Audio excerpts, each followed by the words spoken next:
The first time I heard the Harmon children laugh, it was not in play, and it was not in joy. It came from behind a closed parlor door near midnight, a soft chorus of giggles that rose and fell in a rhythm too even, like rehearsed music. I stood in the hallway holding a lamp I had not meant to carry that far, and I remember the way the flame shook without wind, as if the air itself was breathing wrong. Then the laughter stopped all at once. A chair scraped, something heavy thumped against the floor, and a man's voice, low and patient, began to speak to them the way a pastor might speak to a congregation that has already decided to follow him anywhere. I did not know his name yet. I only knew I had stepped into a house where rules were being rewritten in the dark, and by the time I learned what that voice was teaching those children, I understood that the true horror in the South did not always come from whips or war or swamp ghosts. Sometimes it came from a man with a book, a soft smile, and the power to turn a family into his instruments. Before we go any further, tell me in the comments where you are watching from. And if this is your first time here at Tales Never Told, don't forget to subscribe for more true and unsettling stories that history tried to bury. In the spring of 1857, long before cannon smoke would stain the horizon, the low country of South Carolina wore a kind of quiet that felt eternal. Rice fields fanned out beside the Cooper River like green glass, broken only by the silhouettes of live oaks and the tall chimneys of sugar houses. The Harmon plantation sat north of Charleston on land so flat the sky seemed closer there than anywhere else. It was not one of the grandest estates, but it was rich enough to demand respect. The Harmons owned nearly 70 enslaved people and a river dock where barges moved grain toward the city. Their big house was whitewashed wood with a wide veranda, a place that looked gentle from a distance, the way a snake looks like rope until it moves. The head of that household was Augustus Harmon, a man in his early 50s with a soldier's posture, left over from a youth spent in militia drills. His hair was iron gray, his jaw wide, and his eyes carried the exhausted sharpness of someone who had spent a lifetime counting profit and threat in the same breath. His wife, Eliza, was younger by 12 years and seemed to have been born for drawing rooms and hymnals, not for swamps and ledgers. Folks in Charleston said she had a delicate heart and a mind that drifted easily into melancholy. That rumor was true, but it was not the whole truth. The Harmon children were the pride of the household. There were 3 of them. Nathaniel, the eldest, was 17 and already trained to ride the fields with an overseer at his side. Lydia was 15, bright and eager, favored by her mother. And little James, not yet 11, had a habit of eavesdropping on adult talk with the silent attentiveness of someone who reads. Danger before letters. I met the family that spring because I had been sent from St. Bridget Parish in Charleston to assist Reverend Mallory, the plantation chaplain, who had taken ill with a fever that left him weak and coughing blood. My assignment was simple on paper: hold Sunday services in the big house for the white family, visit the quarters for prayer among the enslaved, offer last rites if the fever took Mallory before he recovered. I had done similar work before. Plantations were their own small nations, and a traveling priest learned to move through them carefully. What I did not expect was to find a stranger seated at the Harmon table on my first evening there. He was not family. He was not a planter neighbor. He was dressed in a dark suit too fine for the heat, with a high collar that made his neck look long and almost swan-like. He rose when I entered, smiling as if we were old friends. Augustus introduced him as Mr. Adrian Blackwood, the new tutor. He had been hired from Charleston to teach Latin, French, arithmetic, and manners to the children, preparing Nathaniel for university and the younger 2 for whatever polished future Eliza dreamed about. Adrian bowed to me with a kind of careful grace. His voice was soft, educated, and pleasant. Yet there was something in his manner that felt staged, like he had practiced every blink in a mirror. Eliza, pale and tired, spoke about how grateful she was to have found a tutor so refined. She said Adrian had excellent references from a church school in Virginia. Augustus nodded, but watched Adrian the way a farmer watches a horse. he has not yet decided to trust. The children hovered near the tutor with particular intensity. Nathaniel watched him like a rival. Lydia watched him like a star. James watched him like a puzzle he could not stop turning over in his small hands. That first meal was uneventful on the surface. They spoke about crops, about shipping rates, about Charleston society. Adrian offered a thoughtful comment here and there, never too much, never too little. But I noticed something that sat wrong in my gut. Every time a servant entered the dining room, Adrian tracked them with his eyes, not like a man admiring human beings, and not like a man contemptuous of property. It was something colder, like a naturalist observing a specimen. When dinner ended, Adrian excused himself to begin lessons the following morning. He wished me a restful night. His smile never reached his eyes. Afterward, Eliza confided in me that Adrian had arrived only 2 weeks earlier and already seemed to have a special talent for calming the children, especially James, who had been having nightmares. She said the tutor read to them at night from poetry and moral stories, and that the sound of his voice soothed the entire house. She laughed softly, calling him a blessing. Augustus did not laugh. He said, "Blessings come and go. We will see what kind of man he is by summer."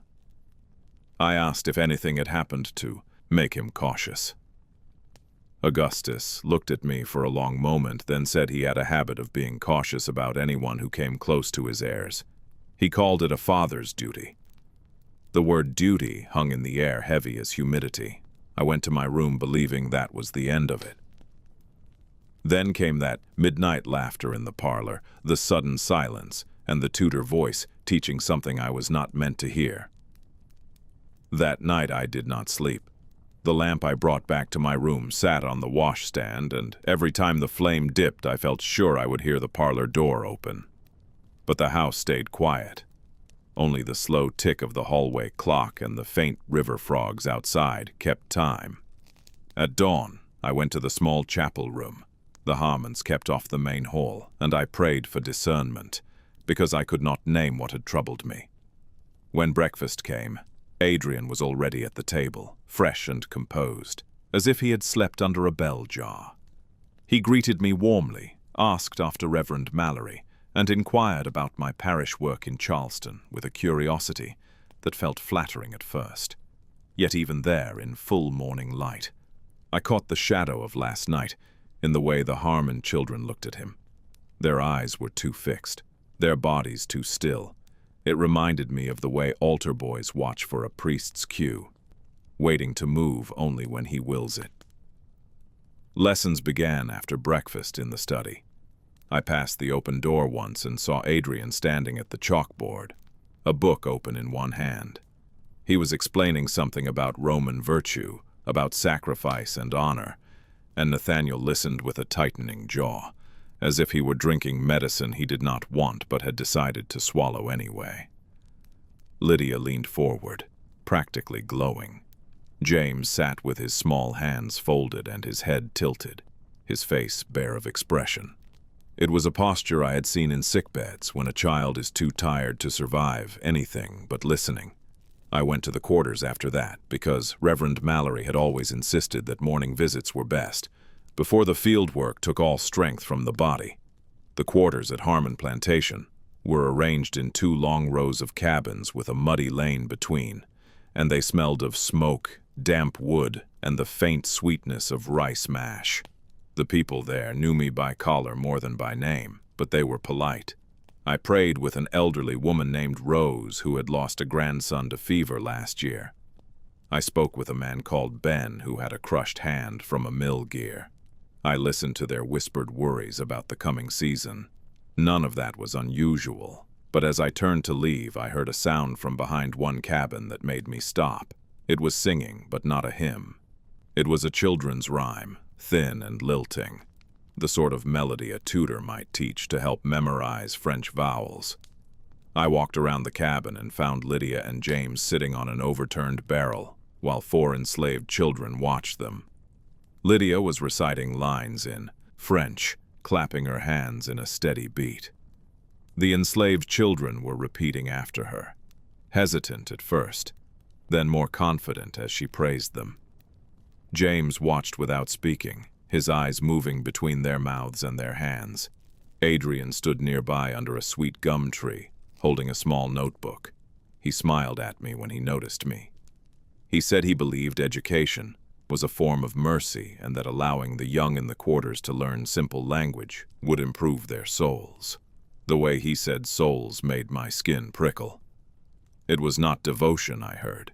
It was ownership disguised as compassion. I told him education was the work of the church and that I admired his impulse. He bowed again, thanked me for my guidance, and called the Harmon children back to the house. The enslaved children scattered like birds with stones thrown at them. As they ran, one small girl looked back at James with a face strained by confusion and, I think now, quiet fear. Her name was Ada. Remember her. By the first week of May, Reverend Mallory worsened. Fever thinned him to a shadow. He could not sit upright for long without coughing, and in those coughs I heard the wet rattle of a man already halfway to earth. I spent hours beside him in the back guest room, cool cloth on his brow, reading scripture when he was lucid enough to follow. In those quiet hours, he told me, he did not trust Adrian Blackwood. He said the tutor had arrived with letters that seemed proper, but felt too perfect. He said he had never seen a man weave himself into a household so quickly. And he said something else that I did not understand until later. He told me that in the evenings when he would drift between sleep and fevered dreams, he heard Adrian speaking to the children in the library, not about lessons, but about a kind of purity brought through trial. He said the words were gentle, but the tone was that of a man turning a key in a lock he intended to use. Mallory was not a superstitious man. Hearing him afraid made my own unease harden. I asked Augustus about the tutor in private that afternoon. We stood on the veranda watching field hands move like dark seeds against the green. Augustus admitted Adrian had a way of stirring conversation toward matters of morality and fate. He said Nathaniel had begun repeating some of Adrian's ideas at dinner, speaking about a family mission, about the Southern way being chosen by Providence, about future sacrifices required to preserve honor. Augustus had laughed at first, assuming it was youthful dramatics, but then he noticed the way Adrian watched him when those things were said, measuring his response. Augustus asked if I thought the tutor was dangerous. I told him I could not judge without evidence. Augustus nodded slow and said, "Evidence was hard to find when a man wore good manners like armor. The first real evidence did not come from the big house. It came from the river." Late May brought a hard rain that swelled the Cooper past its banks. The Kia dock hands worked through the night stacking crates out of reach of floodwater. At sunrise, a boy from the quarters ran up to the house shouting, and by the time I reached the river with Augustus and two overseers, we found the body of a young enslaved man wedged against a cypress root. His name was Isaiah. He was 19. His skull was split on one side, not by driftwood but by something sharper. Ben, the man with the crushed hand, knelt near the body and swore Isaiah could swim like an otter and would never drown so close to shore. The overseers muttered about whiskey and carelessness. Augustus frowned and ordered the body brought back for burial. In the chaos, I saw Nathaniel standing apart on the dock, his shirt sleeves rolled, his face pale. He looked not shocked, but quietly satisfied, as if something he had expected had finally happened. When I met his eyes, he flinched like I had caught him stealing. At dinner that night, Eliza wept softly, speaking about how tragic it was, how storms had become cruel lately. Adrian spoke gentle consolation. He said death was a kind of sorting, and that the Almighty used water to wash away what threatened a household. Lydia listened with wide eyes. James ate without a sound. Nathaniel drank more than usual. I watched their faces and felt something in me turn cold. 2 days later, I went to the quarters to say prayers for Isaiah. There I learned a detail that had not surfaced in front of the household. Isaiah had been on dock duty with Nathaniel and 2 other enslaved men. They had argued earlier that night. The argument was about Ada, the small girl who had looked back at James.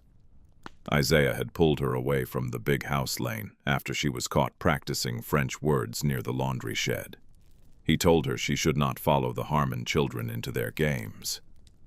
Nathaniel had heard him scold her. Witnesses said Nathaniel grew angry and told Isaiah he had no right to dictate where a child walked. Isaiah answered that he had a right to keep her safe. Those words were the last anyone heard Isaiah speak before he went to the river with Nathaniel. Nobody said Nathaniel killed him, but nobody said he did not. Around that same time, I began to notice small changes in the Harmon children that could not be explained by grief or youth. Lydia, once flighty and talkative, grew solemn. She carried Adrian's books everywhere, especially a thin volume of moral essays he called The Mirror of Virtue. She quoted its phrases like scripture. She began volunteering to help her mother with household accounts, studying lists of supplies and slave inventories with an intensity that felt older than her years. James stopped playing. He stopped asking me about saints and miracles.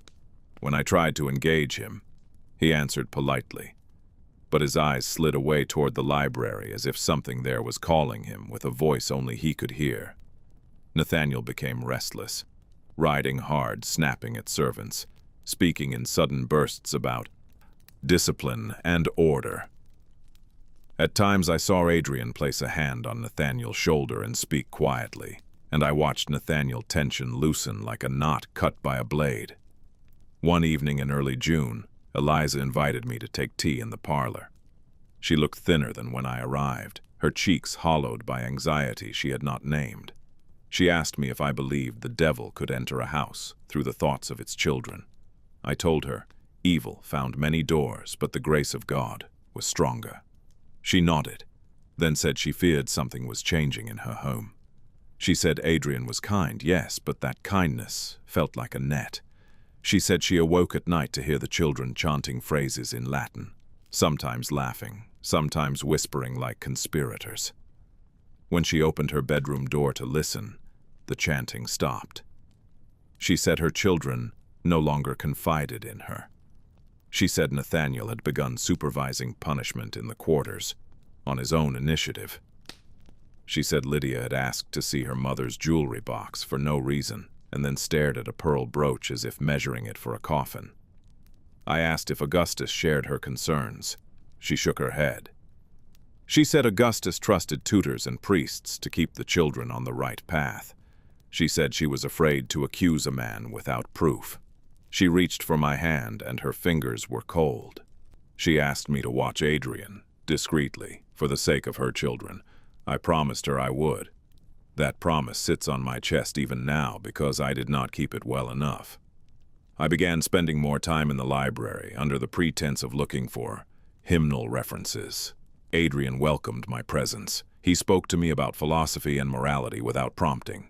He referenced St. Augustine and Thomas Aquinas with ease, but he added secular thinkers too, men who believed society must be shaped by force for its own salvation. He said families were miniature kingdoms and that weak kingdoms invited chaos. He spoke about the war coming, not as a tragedy but as an opportunity for strong souls to rise. He told me he believed the Harmons were destined for a special role in the New South that would emerge. He said he was preparing them for that role. His eyes glittered when he spoke. The glitter was not faith, it was hunger. One afternoon, I found a page in the wastebasket near Adrian's desk. It was ripped from a notebook. On it, he had drawn a circle, and inside that circle were written the names of Harmon family members, including Eliza, arranged like points on a wheel. Beside each name, he had scribbled single words. For Augustus, the word was authority. For Eliza, the word was weakness. For Nathaniel, the word was flame. For Lydia, the word was vessel. For James, the word was door. There were also names of enslaved people I recognized from the quarters: Isaiah, Ada, Rose, Ben. Next to Isaiah he had written impurity. Next to Ada he had written seed. The handwriting was neat and controlled. I stood there holding that paper, while my mind tried to find any interpretation that was not terrible. Adrian entered behind me without a sound. He looked over my shoulder and smiled. He said that page was part of a lesson on moral categories, and that I should not misread a pedagogical tool as something sinister. His voice was so calm, so reasonable, that I nearly believed him. I apologized and dropped the page back into the basket. He thanked me for my humility. Then, before I could leave, he asked if I had ever seen a flock of sheep driven by a dog. I said yes, of course. He said the dog did not hate the sheep. The dog loved the flock so much it would bite them to keep them from cliffs. He said he wished more men of God understood that love and pain were sometimes welded together. He watched my face for a reaction. I gave none, but inside I felt the air thicken. The second death came mid-June. A young enslaved woman named Charity was found in the canebrake behind the old smokehouse, her throat opened by a clean cut and her hands tied with twine. The twine was Harmon twine. The cut was too precise for field tools. The overseer blamed a runaway band passing through. Augustus rode with men to search the woods and returned empty. The quarters grieved in quiet terror. They were also angry. I sat with Rose while she rocked and whispered psalms. She told me softly that Isaiah and Charity had both been punished by Nathaniel in the past week for minor things, and that Nathaniel had spoken to him about honor and servitude in a way she had never heard before, using phrases that sounded like Adrian's lessons. Rose said Nathaniel had told Charity the plantation needed to become clean and that certain souls were stains. Rose had asked who taught him to talk that way. Nathaniel had looked at her and smiled. He said, "Someone who knows the future." I went to Augustus that night with what I had learned. I told him Charity had likely been killed by someone inside his household. I told him Nathaniel's behavior had changed. Augustus' face darkened. He said I was asking him to imagine his son a murderer. I said yes, because the alternative was ignoring a truth that would rot his family from within. Augustus rose from his chair like a man being pulled by a rope. He called Nathaniel into the study. Adrian followed. When I entered behind them, I found Augustus, demanding to know where Nathaniel had been the night Charity died. Nathaniel answered steadily, saying he had been with Adrian in the library, studying a moral text about Stoic virtue. Adrian confirmed. Augustus stared at them both. He turned to Adrian and said he appreciated the tutor's care, but that from now on, Nathaniel would not be left alone in the quarters without oversight. Adrian bowed and said, "Of course." Yet as he bowed, his eyes slid to Nathaniel with a subtle satisfaction, a silent exchange that made me feel I had just watched a man train a hound to lie. After that confrontation, Adrian's influence only tightened. He began keeping the children in lessons later into the night. He requested private talks with each child separately. He began walking the property at odd hours with Nathaniel at his side, pointing out things in the landscape, the way a commander points out terrain to a soldier. He took Lydia to the quarters again, insisting she bring Ada, because he said her clever tongue might inspire others. Ada went unwillingly, her shoulders hiked as if bracing for impact. I saw James standing at his bedroom window watching them go, his face pressed close to the glass. The look on his face was not jealousy, it was dread. In late June, I finally confronted Adrian alone. I told him I had concerns about the nature of his teachings. I told him his words about cleansing and sorting could turn a boy's mind toward cruelty. He listened as if I were reading him a shopping list. When I finished, he asked if I believed God had ever commanded violence. I said Scripture was full of hard truths, but those commands were not ours to imitate without divine authority. He smiled and said, "Divine authority often came through human instruments." He said I was a good priest, but perhaps too sentimental about the souls of those who threatened a household. He asked me if I had ever watched a sick tree infect a grove. He said sometimes the axe was the only mercy. He said the children were learning to wield axes the world would soon demand they lift. I told him that was not education, it was indoctrination. He laughed softly and said the difference between education and indoctrination depended on who held the pen of history. He leaned forward and lowered his voice. He said I should leave Harmon Plantation when Reverend Mallory died, because my presence was beginning to confuse the children. He said they respected me, and that respect might make them hesitate when hesitation could cost their souls. I felt a chill pass through me, despite the heat. I asked what he meant. He said only that he was preparing a family for trials I could not imagine. He stood, ending the conversation with a politeness that felt like a door closing on my fingers. In early July, Reverend Mallory died. He died quietly at dusk with my hand on his forehead and Eliza murmuring a prayer from the doorway. His last words were not to me. He looked past me, eyes clouded, and whispered, "He is the wolf in the schoolroom." Then his breath went out and did not return. After the burial, Augustus offered to keep me through the season, but Adrian wanted my room for a visiting scholar he claimed would arrive soon to assist with Nathaniel examinations. The request was framed as practical necessity. Augustus agreed with reluctance. Eliza begged me with her eyes to stay, but she did not speak. I told Augustus I had obligations in Charleston and would return in a week to check on the family. That was a lie meant to buy me time. I left the plantation on a humid morning, and as the carriage rolled down the oak lane, I looked back and saw Adrian standing on the veranda with the children. He raised a hand in farewell. Nathaniel and Lydia stood close, shoulders squared. James stood a step behind them, small and pale. As I looked back, James lifted his hand too, not waving but holding his palm out toward me, as if asking for help from a great distance. In Charleston, I went straight to Father Delacroix at St. Bridget, the senior priest who supervised my work. I told him everything. I told him about Isaiah, Charity, Adrian's circle diagram, Eliza fear, Nathaniel behavior. From the doorway. His last words were not to me.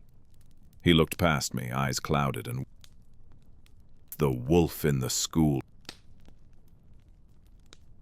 His breath went out and did not return. Through the season, but Adrian, scholar he claimed would arrive. Nathaniel examinations. The request was framed with reluctance. Eliza begged me with her eyes to stay, but she did not speak. I told Augustus I had obligations in Charleston to check on the family, to buy me time. On a humid morning, rolled down the oak lane. Saw Adrian standing on the children. Well, Nathaniel and Lydia stood close, shoulders squared. James stood a step behind them. Back. James lifted his hand too, not waving but holding his palm out toward me, as if from a great distance. St. Bridget. Told him everything. Charity. Eliza fear, Nathaniel from the doorway. His last words were not to me. He looked past me, eyes clouded, and he said he heard a whisper behind him, breathing close to his ear. He turned and saw no one. He threw the Bible into the fire anyway. He said it landed among coals and lay there unmoving. The fire went out across the entire hearth. The room became cold enough for his breath to show. He reached in with tongs to pull it back, thinking to take it outside and soak it in the bayou. The tongs snapped. When he reached with his bare hand, the book was gone. The next morning it was back on his study desk, open to a new page. On that page was a line he had never seen before. It was written in English in a hand that was not Celestine. It said, "Don't try to bury hunger in ash." Ephraim said his knees buckled when he read it. He said he began to suspect he was not the owner of that book, any more than Celestine had been the owner of her own body. He said the book owned him. I asked him why he had not gone to the bishop, why he had not sought help from priests who knew the rites of exorcism. He laughed in a brittle way.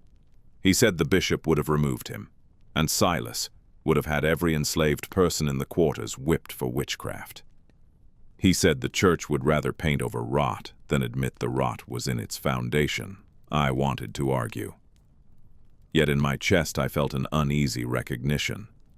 Plantation churches were built on the backs of people we told to forgive before they were fed.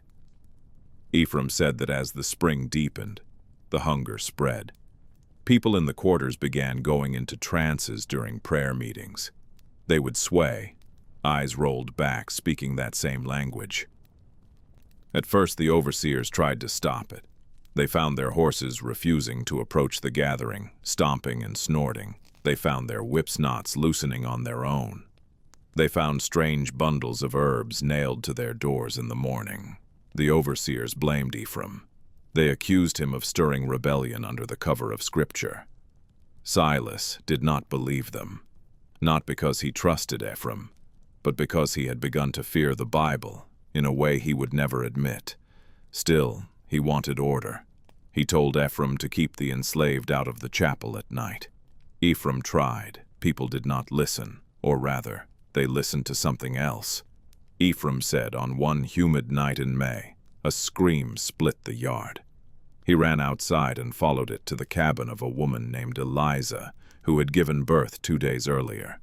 The baby lay in her arms, limp, its skin blue with a sudden fever. Ephraim knelt and prayed, as he had done for dying infants before. The baby did not stir. Eliza began to wail. Josiah came in behind Ephraim, holding a small bowl. The bowl was filled with river water and something dark that might have been crushed leaves. Josiah said, "Let her words pass." Ephraim refused, saying only, "Christ healed." Josiah did not argue. He dipped his fingers into the bowl and traced a cross over the baby forehead, whispering lines from the Bible in that foreign tongue. The baby gasped and began to cry. Ephraim said his own prayer dried in his mouth. He watched Eliza clutch the child and sob with relief. The room filled with the smell of wet earth. Ephraim asked Josiah what he had said. Josiah replied, "I asked Celestine to breathe again." That night, Ephraim felt himself slip further from the man he had been. He said he told himself those healings were God working through unexpected channels, that Celestine hunger might still be housed within divine mercy. Yet he also admitted that every healing was followed by a cost somewhere else. A mule found dead with its throat opened cleanly. A white child in the big house waking with scratches along his ribs.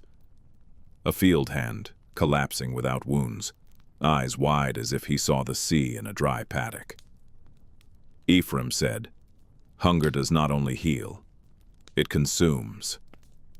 One morning, he awoke to find his sermon notes covered in ink lines he had not written. They were a sermon already formed. He read them and felt a thrill and a horror.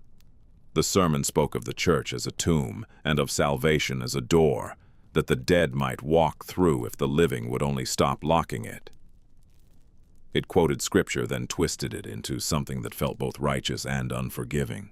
Ephraim said he tried to tear the pages apart. The ink seeped into his fingers. He said he could not wash it off.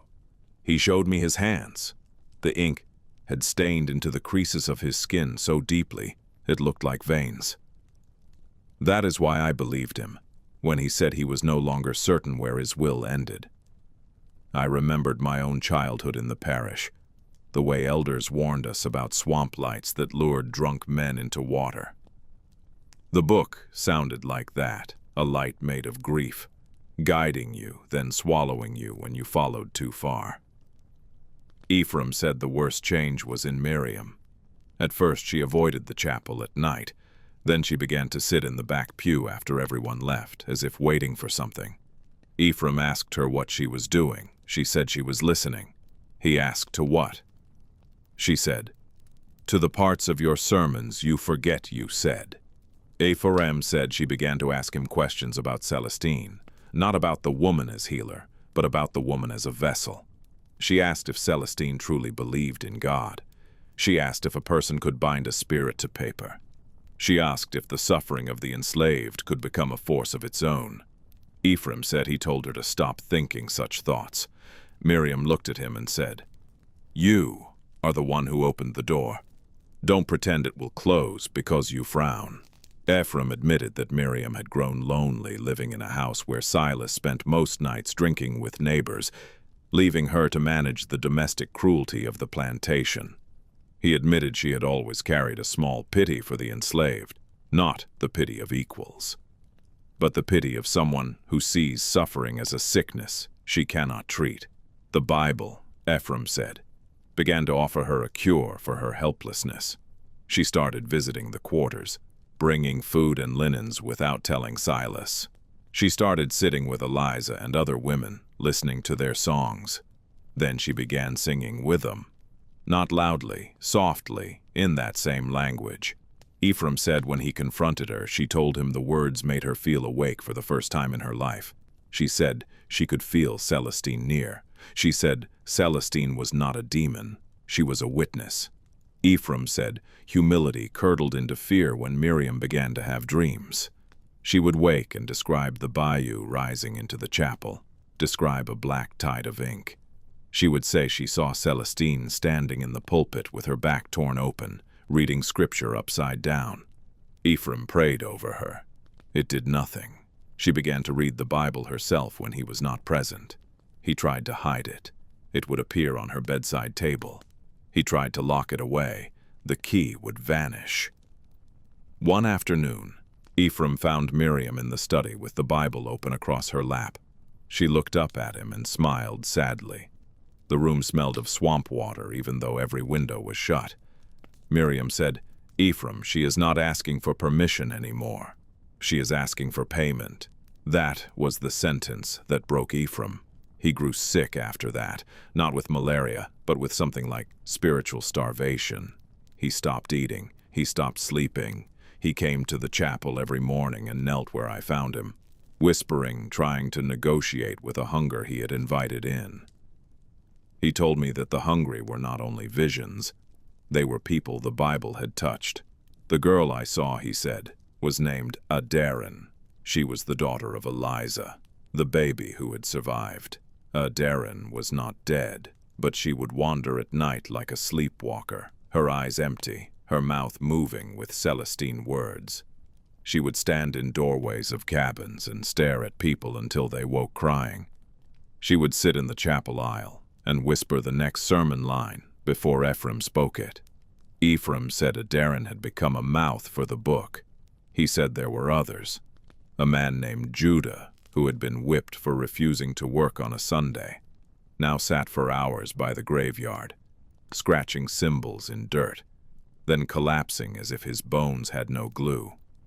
A woman named Marietta, who had lost 2 children to sail, began to sing at midnight in the yard, and anyone who heard her would dream of chains breaking, then wake with their hands bleeding as if they had been clawing at iron. Ephraim said these people were not crazy. They were hungry. They were craving a justice that the living refused to serve. The Bible fed that craving. It refined it into something sharp. If Ephraim had stopped there, I might have offered him the sacrament and urged him to flee. But he went on. He said, "Last week a wagon had arrived from Opelousas carrying a traveling preacher named Reverend Calhoun. Calhoun was a revivalist hired by neighboring planters to reignite obedience among enslaved people through fear of hell. Silas had invited him, believing Ephraim was too weak to administer discipline through sermon. Calhoun preached that submission on earth was the path to reward in heaven. Ephraim said Calhoun arrived with a trunk of tracts and a voice like a saw. His first night on the plantation, he demanded to meet Ephraim. Ephraim was in bed, trembling. Calhoun came into the room without knocking and looked down at him with contempt. He said sickness was a sign of spiritual laxity. He said he had heard rumors of a witch Bible poisoning the plantation. Ephraim tried to deny it. Calhoun said he would root out such poison, if it existed. Ephraim said Calhoun left. That night, Calhoun walked alone to the chapel, probably intending to inspect it for signs of unauthorized gatherings. He did not return. At dawn, one of the field hands found Calhoun's body in the chapel yard. His throat was opened as cleanly as the mule had been. There were no tracks in the dew except his own, circling around the chapel 3 times before ending at the spot where he died. On his chest, someone had placed a torn page from Celestine Bible. It was not a page Ephraim recognized. The ink on it was fresh. Silas had wanted to call the sheriff, but he did not want lawmen nosing around his plantation during a time when any hint of unrest could destabilize his wealth. He ordered the body buried quickly and demanded silence from everyone. Yet Ephraim said what horrified him most was not Calhoun's death. It was the fact that he had prayed over Calhoun earlier that evening in his bed, asking God not to let the revivalist bring more cruelty. Ephraim said the moment Calhoun died, he felt a satisfaction bloom somewhere inside him that was not his own. He felt the hunger smile. That was the night he realized he was no longer only a hostage. He was an accomplice, because part of his spirit wanted the hunger to eat. He began to sob as he told me this, his shoulders shaking. I placed my hand on his arm and told him we could still seek mercy by renouncing the book, by naming the evil and calling Christ to bind it. Ephraim looked at me with a hollow calm. He said, "If we call it evil, we pretend we don't know where it came from." He said, "Celestine hunger was born in the whip yard. It was born in mothers watching children sold. It was born in sermons that told people to wait for heaven while others feasted on their bones." He said maybe God had sent it, not to comfort, but to judge. I felt my mouth go dry. I had never heard a preacher speak that way without madness. Yet I could not deny the plantation was soaked in sin so thick it might curdle into something alive. Ephraim said he had one last confession, and it was the reason he asked me there. He said yesterday he opened the Bible again, not because he wanted to, but because it opened itself. It turned to a section near the end, pages that were darker, stiffer, as if the hide cover had bled into them. On those pages, the writing was no longer Celestine notes beside Scripture. It was a ritual, a sequence of requests and demands, and at the top of the first page was a drawing of the chapel. Beneath the drawing was written a line in English. It said, "Bring the house of God to the quarters." Ephraim said he did not understand at first. Then he heard singing outside and went to the window. In the yard, a line of enslaved men and women were carrying boards and tools toward the chapel. Miriam walked in front of them with a lantern, her face blank. Silas stood on the porch, demanding to know what was happening. Miriam said they were moving the chapel. Silas laughed, thinking it was some fever joke. Then he saw they were serious. He tried to stop them. The men ignored him. Silas grabbed one of them, Tobias, by the collar. Tobias looked at him with eyes that were not Tobias' eyes. Tobias said in that foreign tongue, then in English, "The hungry will not walk so far to kneel." Silas pulled his pistol. The pistol misfired twice. Silas threw it down and backed away from his own people as if they had become strangers.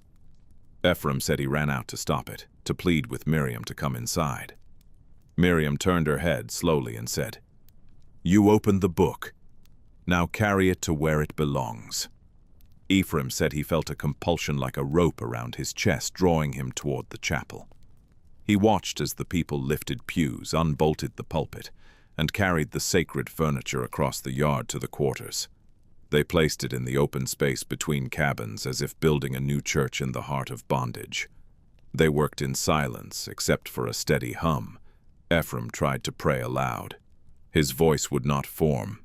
He said by dusk, the chapel was stripped bare. Only the altar remained, and even that they planned to move at dawn. Ephraim said Silas retreated into the big house, shaking, and ordered the overseers to load rifles. He said Silas sent a rider to fetch the parish sheriff after all, but the rider never returned. Ephraim said the Bible lay on his desk, and he knew it meant to culminate in something, not a simple revolt, but a rite, a turning of the plantation into a judgment ground.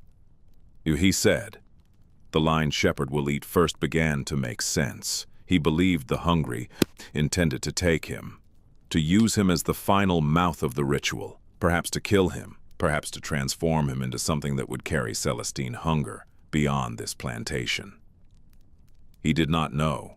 He only knew he was terrified. He asked me to take the Bible away, to run with it to St. Bridget, to any place beyond the plantation boundary. He asked me to do it before dawn, before the altar was moved and the hungry gathered. I looked at his ink-stained hands, his fevered eyes, the weight of the confession in the quiet chapel. And I understood that what he was asking was not only to carry a book. He was asking me to carry a hunger that had already tasted a pastor. I hesitated, because I was young and proud of my discernment, and because part of me still believed that this was a delirious fever story. That hesitance was my first sin in this chain. I said I would take the Bible, but first I wanted to see for myself what was happening in the quarters. Ephraim grabbed my sleeve and begged me not to go there. He said, once the hungry see you, they will know you have a mouth they can use. I told him I was a servant of God and would not be used by any spirit. He gave me a look that was half pity, half despair. He said, they do not care what you call yourself when you are starving. I stood anyway. The chapel felt colder as I walked toward the door. I heard a faint rustle behind me, like pages turning without hands. I did not look back. Outside, the light was fading fast. A storm was thickening in the west, the kind that makes birds fly low and makes the trees shiver before any wind arrives. I crossed the yard toward the quarters. People moved there in focused silence, carrying the last benches. They did not speak to me. They did not glance at me with fear like earlier. They looked past me, through me, as if I was a shadow on the ground. When I reached the clearing, I saw the pulpit already set up on a rough platform of planks. The pews were arranged in arcs. Candles stood on stumps.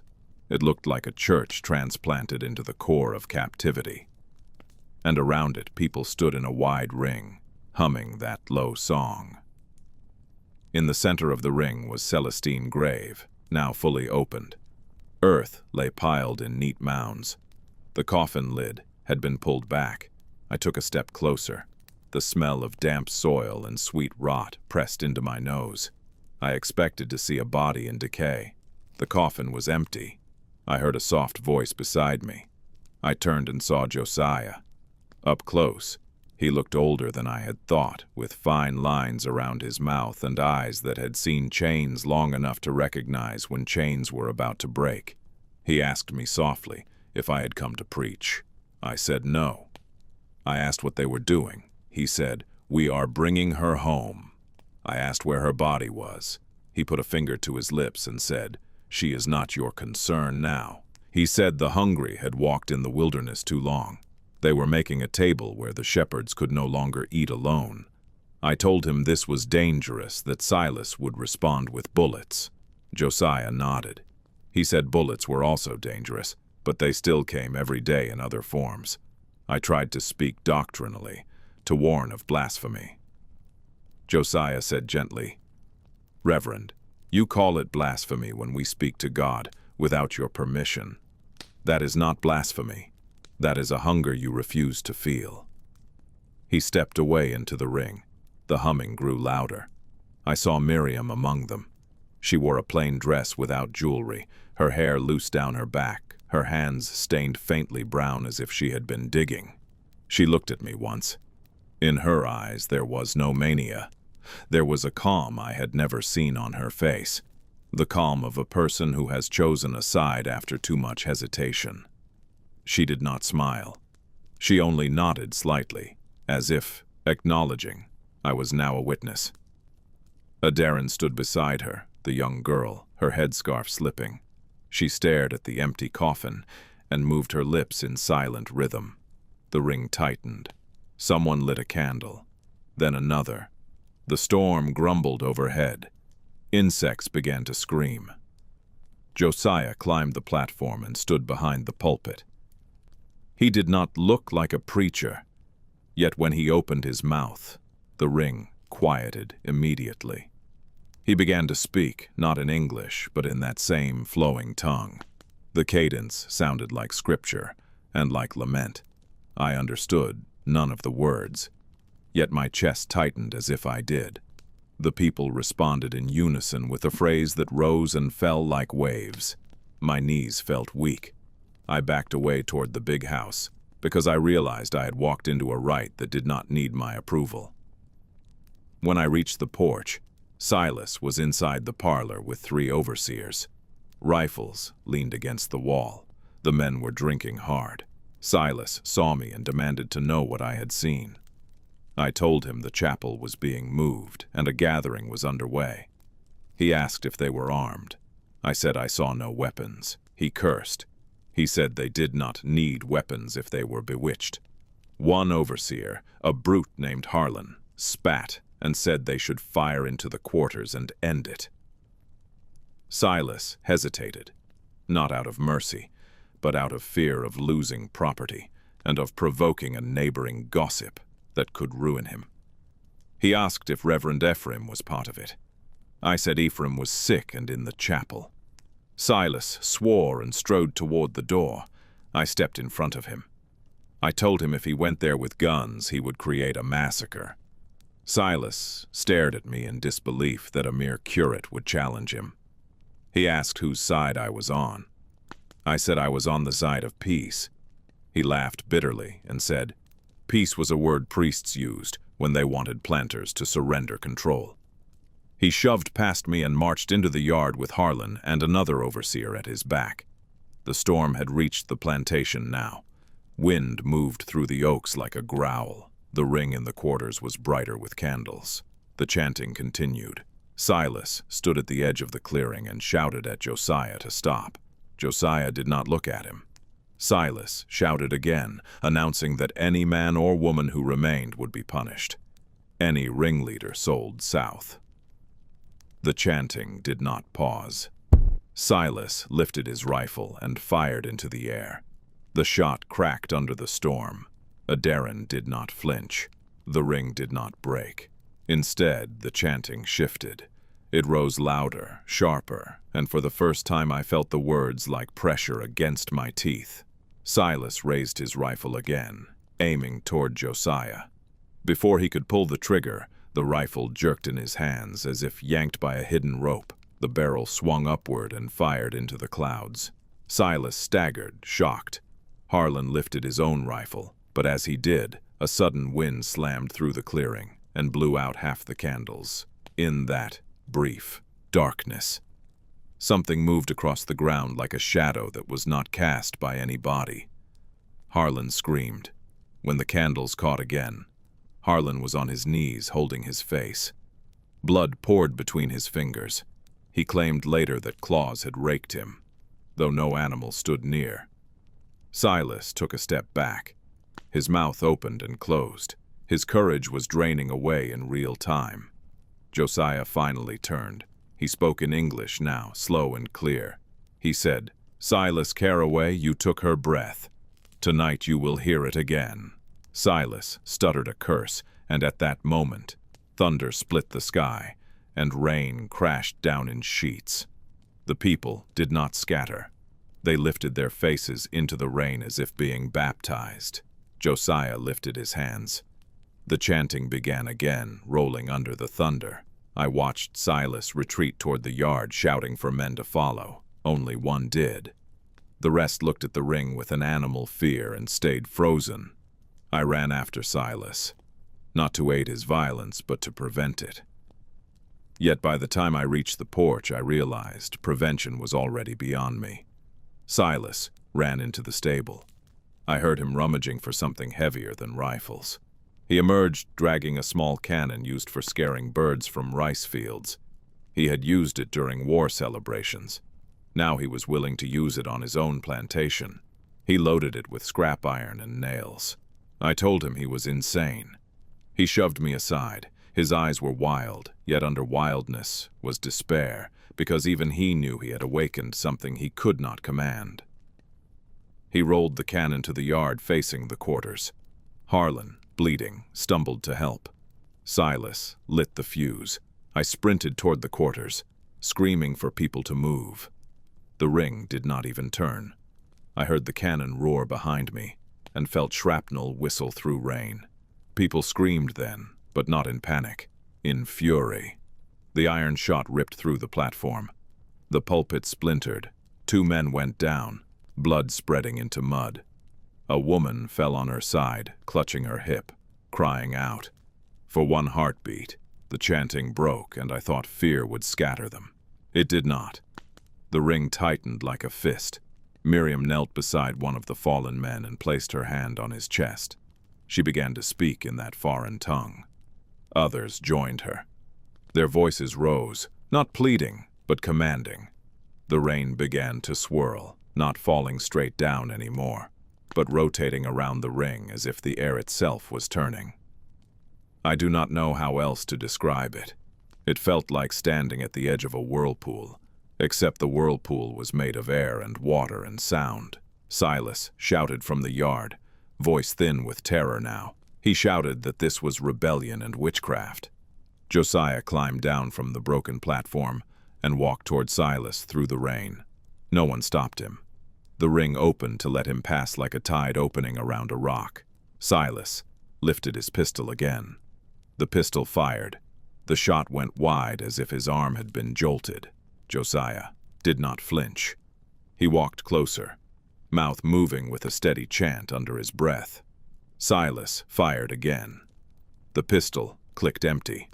Josiah reached Silas. He placed a hand on Silas' forehead. I heard him whisper something. Silas' eyes rolled back. He went rigid, then collapsed to his knees. For a second, I thought Josiah had killed him. Then Silas began to speak, not in English, in the same tongue as the ring. His voice was not his. It was deeper, more measured, like a woman speaking through a man's throat. I felt my own stomach twist. The air smelled suddenly of iron and crushed mint. Silas' head lifted. His eyes were open, but they did not focus on Josiah or on the yard. They looked beyond us at something none of us could see. He began to laugh softly, then to weep. The laugh and weeping tangled together. He said in broken English between foreign lines, "I remember the whip, I remember the hymn, I remember the grave being cold." He clawed at his own chest as if trying to get out. Josiah backed away, face solemn. The ring began chanting louder. Silas rose to his feet unsteadily. He turned toward the big house. I expected him to run. Instead, he walked toward it with slow purpose, still murmuring. Harlan tried to grab him. Silas swung around and struck Harlan with a force that felt not human. Harlan fell. Silas continued toward the house. I followed at a distance, horrified. The ring followed too. Not in a mob rush, but in a steady procession. Rain soaked us all. The porch steps were slick. Silas mounted them anyway. He reached the double front doors, pushed them open, and entered his own home like a condemned man marching into a cell. Everyone came after him. The parlor filled with wet bodies. The white family who lived there were not many. Silas' sister Abigail was there, clutching a shawl, eyes wide. 2 small children stood behind her, stiff with fear. The overseers remained outside. They would not cross that threshold. Inside, the air felt thick and humming. Silas walked to the center rug where his family portraits hung above the mantel. He looked up at the portrait of his father, a stern man painted with a riding crop in hand. Silas began to speak again in English, voice still not his. He said, "This house is built on throats." He looked at Abigail. Abigail begged him to stop, thinking he had gone mad. Silas turned and said, "You prayed for obedience while listening to screams through your window." Abigail cried that it was not her fault. Silas laughed again. He said, "Fault is a word for people who believe choices exist." Then he walked to the mantel and ripped the portrait down. The frame shattered. He took a shard of glass and held it against his own palm. Blood welled. He began painting symbols on the wall with his blood, symbols that matched what I had seen in Celestine margins. Miriam stepped forward and joined him, dipping her fingers into Silas' blood and tracing more symbols beside his. I shouted at her to stop. She did not hear me, or she chose not to. The chanting in the room grew until it vibrated in my bones. Adarin stood in the doorway, staring at Silas' hands. She whispered the next lines. Silas repeated them. The symbols spread across the wall like a script. At that moment I realized the rite was not aimed at me, or at Silas alone. It was aimed at the house, at the plantation itself, at the hierarchy we had pretended was ordained. The hungry were writing judgment on the walls. I turned to flee and get Ephraim, to at least save him from being swallowed in whatever was coming. When I pushed through the bodies to the door slammed shut on its own. I tried to pull it open. It would not move. The windows rattled as if hands were pressing against them from outside. The air in the parlor became colder than swamp rain should allow. The candles that had been carried in flickered blue. Abigail began to scream, clutching the children. Silas turned toward them slowly. His face looked older, stretched, as if something within him was pulling at his skin. He said, "Children should not be sold." He said it with a grief so raw I felt tears in my own eyes. Then his mouth formed another line, and I understood why Ephraim had feared the hungry. Silas said, "The hungry must be fed with what starved them." He reached for one of the children. Abigail lunged, trying to stop him. Josiah stepped between them, holding his hands out. He spoke to Silas in the foreign tongue. Silas froze, trembling. For a heartbeat. It looked like a struggle inside his body. Then Silas dropped to his knees again, clutching his head. He wailed. The chanting intensified, pressing down on us like a ceiling lowering. The wall behind Silas began to seep ink, not blood. Ink black and glossy, oozing from the cracks between boards. It ran down over the painted symbols, making them shine. The smell was like wet paper and old graves. People gasped. I touched the wall and my fingers came away black. The ink was warm. The air around the wall thickened until it looked like the boards were breathing. A sound came from inside the wall, a slow scraping, like nails on wood. Abigail shrieked. Someone in the ring began to sob in relief, not fear. I heard Josiah whisper, "She is here." The scraping grew faster. Then the boards bowed outward. 2 nails popped. The wall split open in a jagged vertical line. Blackness filled that gap, not the darkness of an unlit room, but a depth that swallowed the light around it. The chanting faltered, not in fright, but in awe. From that gap, a figure began to emerge. I cannot pretend I saw a fully formed woman step out like theater. It was worse, because it was slower and more wrong. First, there was a hand, black with ink and mud, fingers long and delicate. Then an arm, then a shoulder. The figure pulled itself through the split, like a child crawling out of a womb. When the head emerged, I knew it was Celestine. Not a corpse, not a living woman, something between. Her skin was dark and slick with ink. Her dress clung to her like wet linen. Her back was marked with scars that did not bleed but seemed carved into the ink itself. Her eyes were open and calm. She looked around the room, as if it belonged to her. Then her gaze landed on Ephraim's absence, and I felt something in the air shift toward hunger again. Celestine did not speak, yet the room filled with a voice. It was not loud, it was in our skulls. I heard it as clearly as my own thoughts. It said, "Where is the shepherd?" Miriam stepped forward and sank to her knees. She said, "He is in the chapel." Celestine turned her head to me. Her eyes met mine with a weight that pinned my breath. The voice in my mind asked, "Did you come to feed or to flee?" I tried to form a prayer. My tongue would not move. I felt my fear as a physical hunger in my gut. Celestine looked away. She walked to Silas, who was still on his knees, sobbing like a child. She placed her hand on his head. His sobs quieted. He lifted his face. Tears streamed down into the ink puddles. He whispered her name like confession. "Celestine, I am sorry." The voice in the room answered through no mouth. It said, "Sorry is a door that opens only after the house burns." Silas shuddered. Celestine turned to Josiah. She placed a hand on his shoulder. Josiah bowed his head. Those two gestures were enough to tell me she recognized him as ally, Silas as meal, and me as something undecided. She began walking toward the door. The bodies parted for her without thinking. The door unlatched itself. She passed into the rain. The ring followed. I found my legs working again and stumbled after, because terror alone cannot stop you when you know history is turning. Outside, Celestine crossed the yard toward the chapel. Rain slid off her hair without soaking it. The oaks bent away from her path. The quarters people followed at a respectful distance.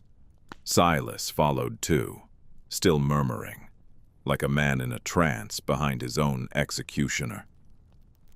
Miriam walked beside Celestine, not touching her, but close enough to hear whatever was said in silence between them. When we reached the chapel, Celestine stopped. The building stood empty now, stripped, a shell of white boards under stormlight. Ephraim was still inside. The door was shut. Celestine lifted her hand. The door opened without creak. She entered. Everyone waited on the steps or in the yard. I pushed past bodies and slipped inside behind her. The air in the chapel was cold as a cellar. Ephraim knelt where I had left him, trembling, his head bowed. The Bible lay open on the floor in front of him, pages fluttering though no wind moved. Celestine walked down the aisle. Her bare feet made no sound. She stopped beside Ephraim. He lifted his head slowly. When he saw her, he did not scream. He looked as if he had known she would come, and as if he had feared not her arrival, but his own response. He whispered her name. Celestine did not answer aloud, yet the voice in my skull said, "Shepherd, you rid my hunger with the tongue of your masters." Ephraim began to sob. He said, "I did not mean to. I wanted to honor you." Celestine said, "Honor is not hiding a blade after the cut." Ephraim tried to reach for the Bible. Celestine stepped on it. The pages stilled. Ephraim recoiled as if struck. She knelt in front of him, her face inches from his. The voice said, "You kept my words safe. Now you will keep my hunger." Ephraim shook his head violently. He begged her to take it back. He begged to be forgiven. Celestine placed her palm over his mouth, his pleading muffled, her other hand pressed against his chest. The ink on her fingers spread like smoke across his shirt. I watched it soak into cloth, then into skin. Ephraim's body arched, his eyes rolled back. He convulsed once. Then he went still, breathing shallowly. Celestine removed her hand from his mouth. Ephraim stared at her with a blankness that frightened me more than screaming would have. He began to speak. Not in English, in her tongue. His voice had changed. It was deeper, steady, sure. Celestine stood. The voice now came from Ephraim's mouth. It said, "The shepherd has eaten." I stumbled backward, my back hitting the pew. I whispered a prayer under my breath for protection. It sounded small and childish. Celestine turned toward the altar. She lifted both hands. The candles that remained in the chapel flared without being lit, flames rising black in their cores.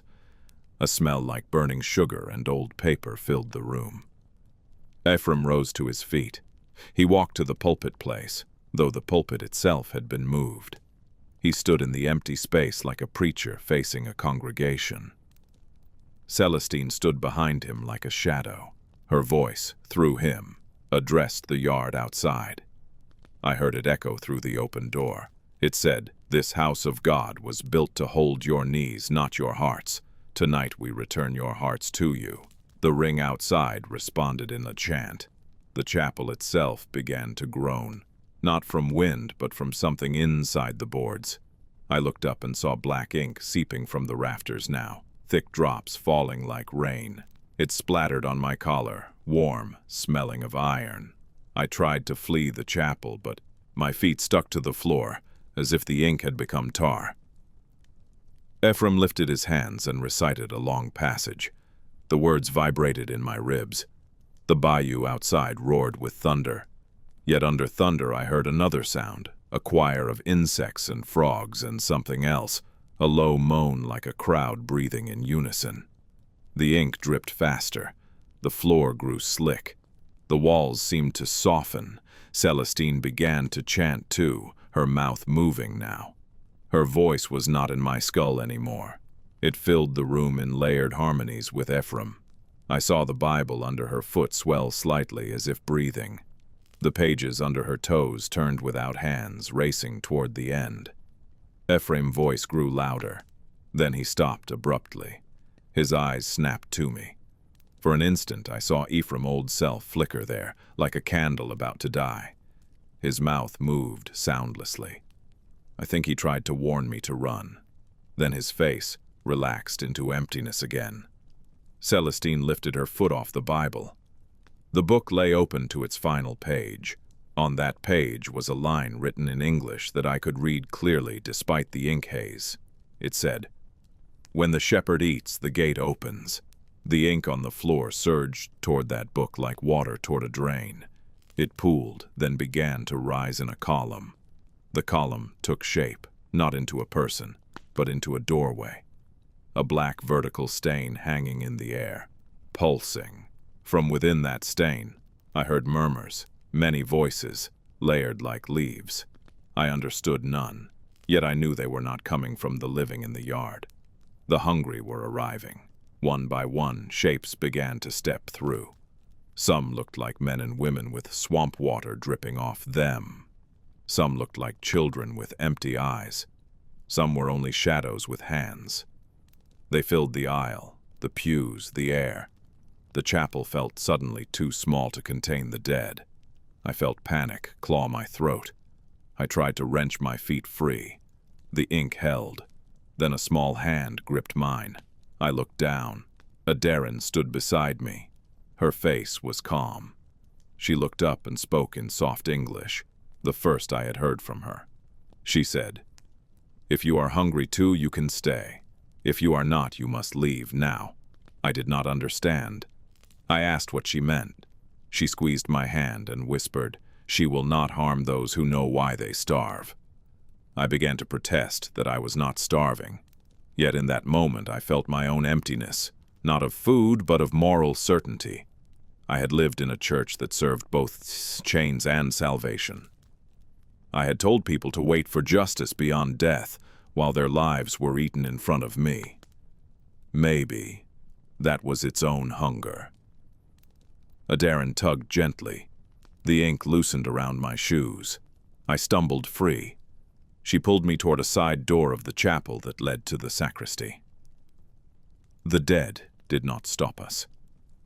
Celestine's gaze passed over me without interest, as if she had already decided my fate depended on my own will. In the sacristy, Aderin pushed a small window open. Rain slammed in. She told me to climb out. I hesitated, looking back into the chapel. Ephraim stood at the front with Celestine behind him, surrounded by the hungry. The chanting had become a storm of voices.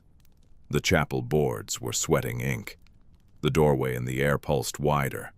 I saw Silas at the threshold of the main door, staring in terror and awe.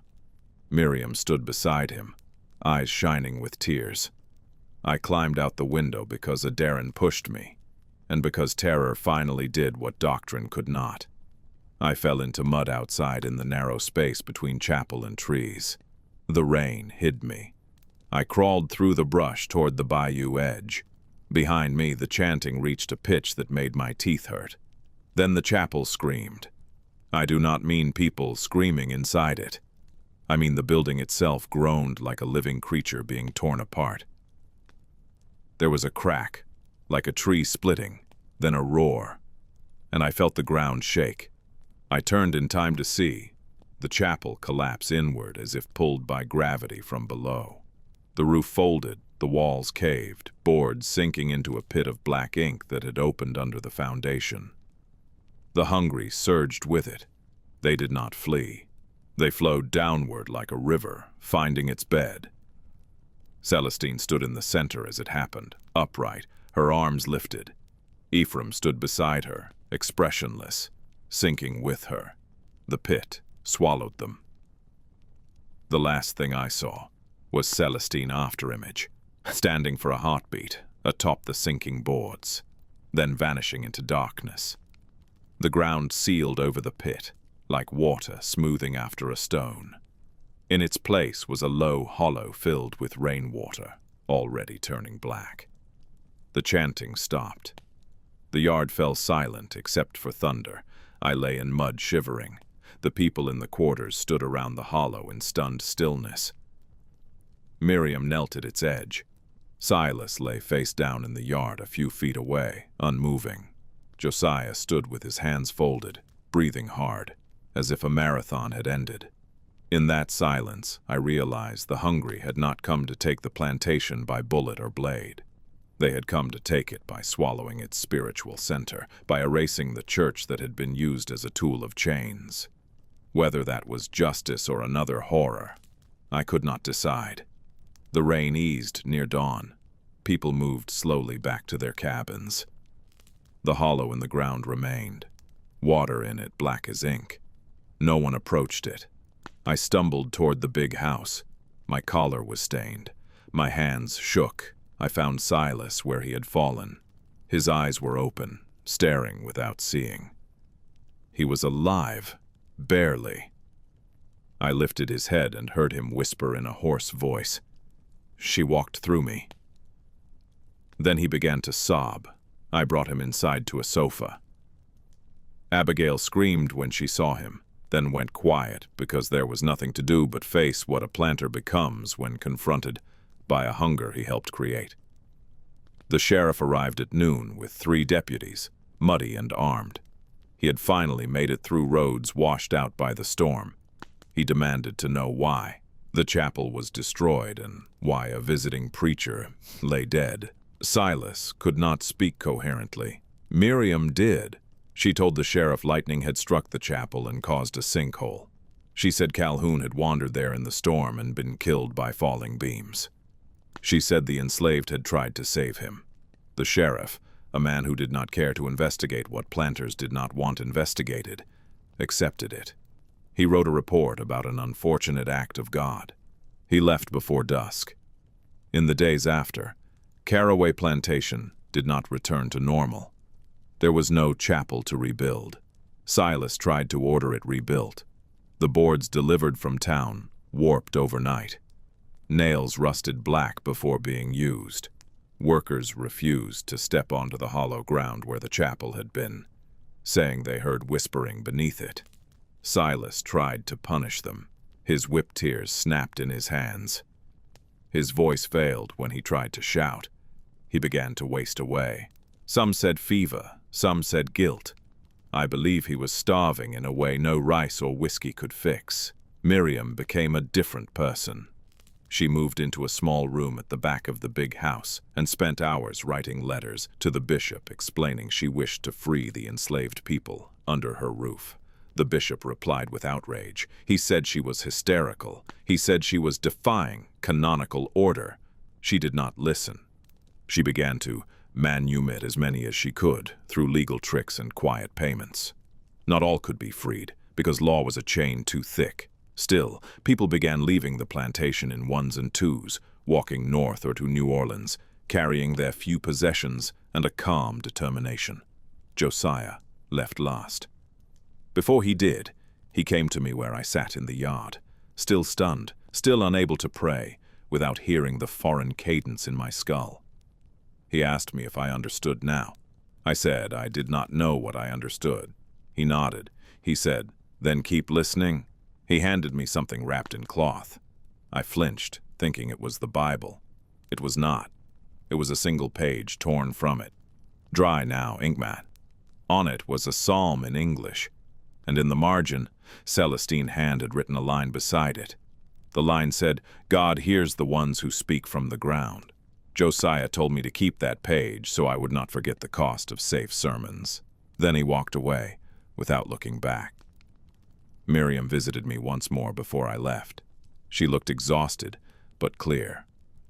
She said she did not know where Ephraim was now, whether his spirit had been taken as punishment or as companion. She said she did not regret what happened, even if it meant her soul would be judged harshly by the same church that had judged Celestine. She asked me to tell Father Delacroix only that Caraway Plantation no longer had a chapel. I promised.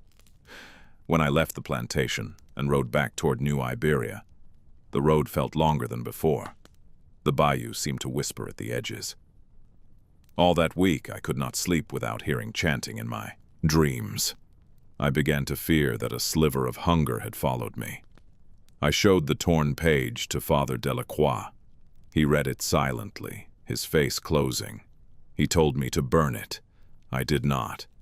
I hid it in my breviary. I am old now, and I have carried that page for decades. I have never once opened it without smelling swamp water and ink. People ask what became of Caraway Plantation. Records say it failed within 2 years. Silas died, and the land was sold to a merchant company that drained more of the swamp and worked convict labor after the war.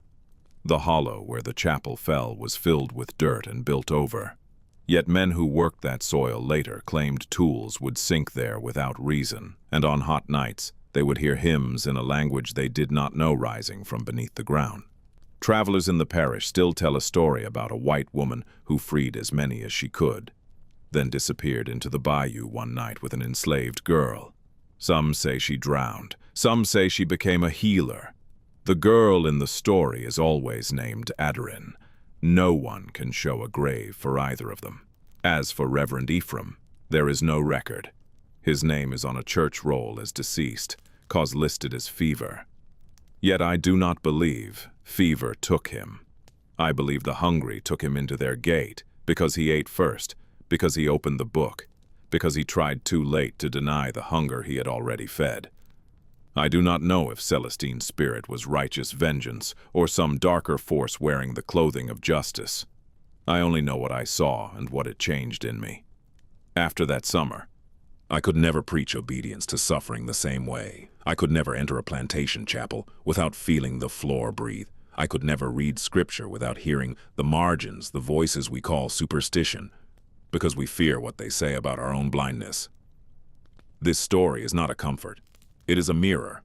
It tells us that when grief is starved long enough, it learns to hunt. It tells us that sacred places built on cruelty become mouths for the dead. And it tells us the most dangerous hunger is not for flesh, but for justice, delayed until it rots into something that no sermon can tame.